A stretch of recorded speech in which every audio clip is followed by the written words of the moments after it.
Ares has billions of lines of code unique to him. Is it alive? That depends on your definition, Stuart. Because unlike you, he's biblically strong, lightning fast, and supremely intelligent. He is fully proprietary and 100% expendable.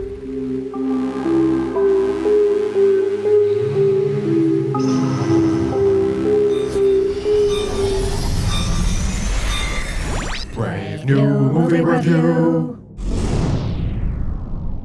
Hello and welcome to Journey Through Sci-Fi. My name is James. And my name is Matt.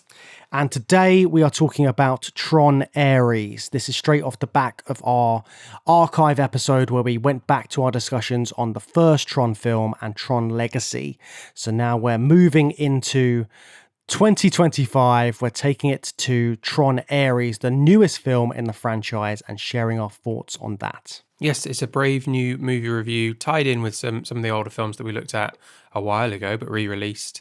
And we'll do the first section of the show. We'll do spoiler free because I'm mindful that a lot of people have not gone to see this film. It's not actually doing very well, so you might want to hear us talk a little bit about it and then check it out. So we'll signal the spoiler warning when it comes in, and we'll put it in the text. You've probably already seen in the text when we start talking spoilers, and maybe we'll put the spoiler free stuff out on the main feed so non-patrons can hear that too.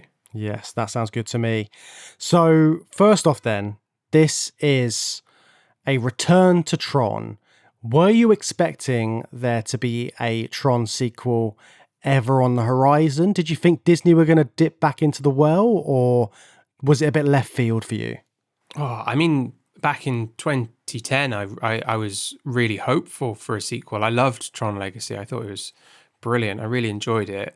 But it didn't do amazingly well, did it? I mean, it wasn't like amazingly well received, was it? I was in a minority, I think. People loved the music, but like people weren't crazy about Tron Legacy, and it didn't kind of like reignite the franchise, I don't think. And it all kind of got forgotten about, and I kind of gave up hope for a nice sequel to Tron Legacy. I specifically wanted a sequel to Tron Legacy, not just like another Tron film eventually, if you know what I mean.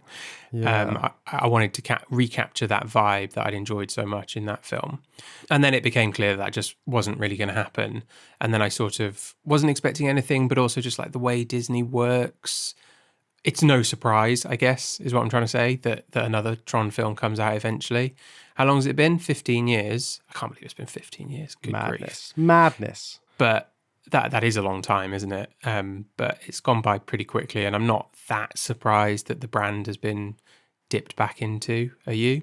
No, I can see them doing it, but it feels like it is this kind of... I think there's a trend in sci-fi at the moment. Everything is returning back to franchises and reboots. I mean, Disney are the big sort of company doing all of this at the moment, because obviously once they bought Fox, they had all of these new franchises they could like start rebooting and redoing. So like Aliens suddenly got a resurgence. Predator's got loads of new films coming out. Badlands is just around the corner. You've got all of these sci-fi franchises being brought back to life. And Disney, of course, is going back into the catalogue and looking at Tron and being like, hey, this is a series which people liked. Maybe we'll bring this back again. But thinking about even when Tron Legacy came out, it was this kind of big hype around Tron Legacy, wasn't there? They had that sort of snippet footage they showed at Comic-Con to try and hype everyone up about Tron Legacy. But I feel like there was no hype at all around Tron Ares. No, it's been really quiet. I've been like cautious, you know, like sometimes when a studio like Disney isn't heavily promoting a big expensive blockbuster, that tells you something about how they internally feel about the quality of the film. So I've been really cautiously guarded in my sort of expectations for the movie, I guess. I did listen to the Nine Inch Nails soundtrack a few weeks ago when it came out. And I loved it. And that was another part of the hype with Legacy as well, wasn't it? Daft Punk released a really good album called Tron Legacy Soundtrack or whatever, and it was amazing, and everybody loved it, and everyone still loves it because it is brilliant. So that generates some hype, doesn't it? But I think Daft Punk in 2010 was a different kind of hype train compared to Nine Inch Nails in 2025, isn't it? You can't just like release a Nine Inch Nails album and everyone's incredible. So, like, no offense to the Nine Inch Nails, but they're not the band that they were back in the day. It's very much a nostalgia grab, isn't it? This entire new film. It feels like, hey, we're going to give it a soundtrack by a band that people remember. It's going to be like the first Nine Inch Nails soundtrack album in a long time. We're going to give you all of this 80s Tron stuff again. We're going to update it. We're going to switch it up. We're going to make it more modernized. We're going to have Jared Leto in there. Jared Leto as well, who incidentally produced the film, which I think is quite telling, given his character in this. So it does feel like it's trying to sort of capitalize on that kind of want for nostalgia and that want of like old sci-fi, and also kind of bring in sort of a guaranteed audience of people which would pay to go to the cinema as well. So like trying to get that older crowd that remember Tron and are like, hey, I'll bring my kids to go and see Tron this time around. There's a new Tron film. There might be some sort of hype around it. There was some families in my cinema. There was clearly dads who brought their kids, and that was heartening to see. Yeah, it's nice when you've got this kind of like you can pass it down to the next generation. But is this a film that you would want to pass down to the next generation? We'll get into that after we get past the spoiler-free bit of this podcast today.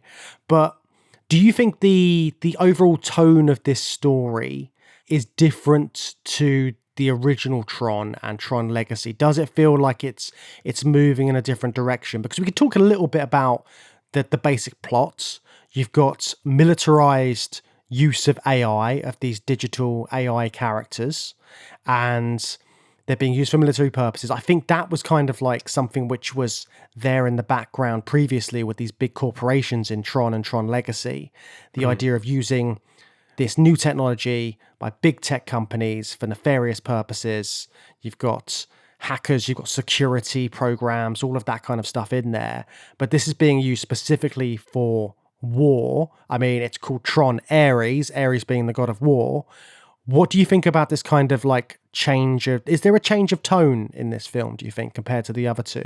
The biggest thing is that there's a big change here that you can see clearly in the trailer. So it's not a spoiler to talk about, but there's a lot more stuff in the real world than there has been in Tron and Tron Legacy, which is quite probably the most risky thing, I think, in a Tron thing. I think what you expect from a Tron film is the grid and action in the grid. And there is action in the grid in this film, but there's obviously a conscious decision here to make a Tron film that's more taking the action into the real world, which is kind of hinted at. I mean, it's hinted at throughout the way that digitizing beam works in the first film, and then the second film sort of starts to introduce the idea that digitization can happen the other way with the ISOs and core at the end and all that. So they're just kind of building on that. So that feels natural, but it is a departure to decide to do more stuff in the real world than in the grid, and bring the grid characters out for your action sequences in the real world, which is which I was a bit cautious about that. It just feels like a big gamble to not have action taking place in the sort of main setting, I guess. The Tron universe incorporates a lot of real world space, but really it's the grid, isn't it? It's sort of the unique setting and scenario of the Tron films. And also, I guess by having it in the grid, having it in this digital world, you can get away with more of the kind of the action violence that might happen because it's all digitized and it's like fantasy-esque. But I think because they have it in the real world, that might be part of the reason they had to change the rating on this, because Tron and Tron Legacy were both parental guidance films. This one's now 12A, and I wonder, I wonder if that's just because, hey, we've got like big machines ripping up the city. Real world threat is a category for the BBFC. So real world threat is a different proposition to audiences than the threat in the grid. I mean, narratively, for the human characters who get digitized, they're still going to die, but it's just like the way if you just think about how a kid watches it, really, I guess the threat of being de-resed just feels different when you're watching it than dying in the real world. Also, digital characters do get not de-resed, but sort of oh no, they do still refer to it as de-resing, but there's like a real world version of that. And it's incredibly violent compared to anything we've seen in the last films. Like they die screaming and like burning like to cinders, and sort of digital, like in what you'd expect from a Tron film, but it's genuinely horrible. So yeah, I think it warrants that slightly higher age rating. Yeah, I like it does make sense, doesn't it? When the more you look at this and the more you think about it, it's those kind of like high intense action scenes as well. And like we said, the cities crumbling to dust, and yeah, like the real world pain that you see with these digital characters as well when they come into the real world and are basically taken out of the real world. All of that kind of stuff's in there. But it does some good stuff in terms of the way that they're trying to expand the story in a slightly different way, but I think it does get muddled in this film because there is this constant back and forthing between like the real world and the grids, and I think that does sort of end up muddling the narrative a little bit. Yeah, it's a bit. I mean, yeah, it is muddly. It's muddly throughout, but as is certainly Tron Legacy was, and Tron was pretty muddly as well. But this one is all over the place in terms of it's set pieces strung together incredibly loosely. There are some interesting ideas in there that they get to, but some of them just get dropped or are forgotten about and then picked up at the end of the movie. You know, it is kind of all over the place. Yeah, I agree with that, unfortunately. Do you feel like it's because it's like a product of the time? It's made in 2025. It's a long way from when Tron came out in the 80s, and it's all about personal computers and playing Space Invaders and those kind of video games. Do you feel like they kind of update the idea of AI and these digital creations in this enough? Or do you feel like they're retreading on a lot of material from other science fiction films, specifically ones about AI? Yeah, I mean, it's consistent with the rest of the Tron franchise, which I think is the most important thing in that respect. I don't think it breaks new ground. Like Tron Legacy did this slightly ridiculous, but at least slightly interesting thing with the ISOs, you know, like independently evolved digital life within the grid.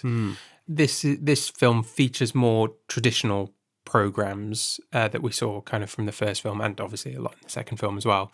But all of that stuff about AI, I think, is consistent with the last two films. I don't think it particularly breaks new ground. The new ground they're trying to break is about the programs coming into the real world a bit more, although Tron Legacy did do that.